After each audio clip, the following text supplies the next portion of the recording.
Salut à toi public, dans la correction de ces deux questions du QCM sur une loi de vitesse d'ordre 1 dans le cadre du chapitre de la cinétique.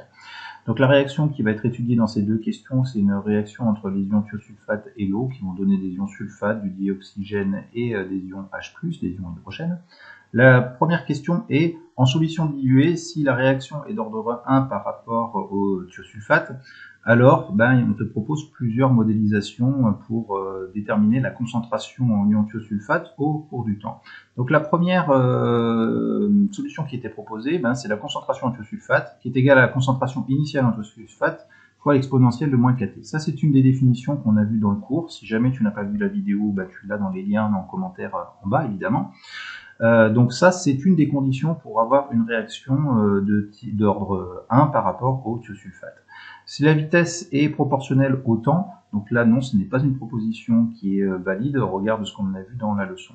Et une autre définition d'une vitesse d'ordre 1 par rapport à un réactif tel que le thiosulfate, c'est que la vitesse de disparition est proportionnelle à la concentration du thiosulfate. Donc ça, c'est également une réponse valide qui permet de modéliser, avec une équation qui permet de modéliser l'évolution de la concentration en thiosulfate au cours du temps. Donc une solution diluée, si la réaction est d'ordre 1 par rapport au thiosulfate, le temps de demi-réaction est indépendant de la concentration initiale. Ça fait partie des définitions que l'on a vues dans la partie de cours sur les réactions d'ordre 1.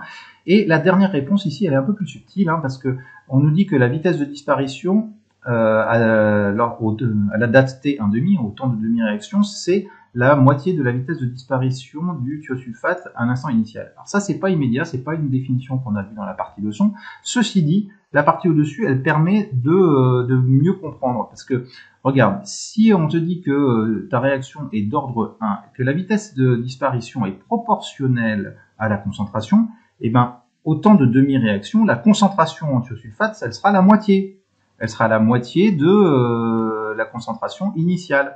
Donc ça veut dire quoi? Si la concentration elle est à la moitié et qu'il y a proportionnalité, ça veut donc dire que cette vitesse sera également divisée par 2, vu que K ne change pas. Voilà, donc ça c'est un peu plus subtil à déterminer sur le QCM. C'est typiquement le genre de question qui montre si tu as bien compris la partie de la leçon. Voilà, écoute, je te dis à bientôt pour la correction d'autres exercices sur la cinétique et à bientôt sur la chaîne.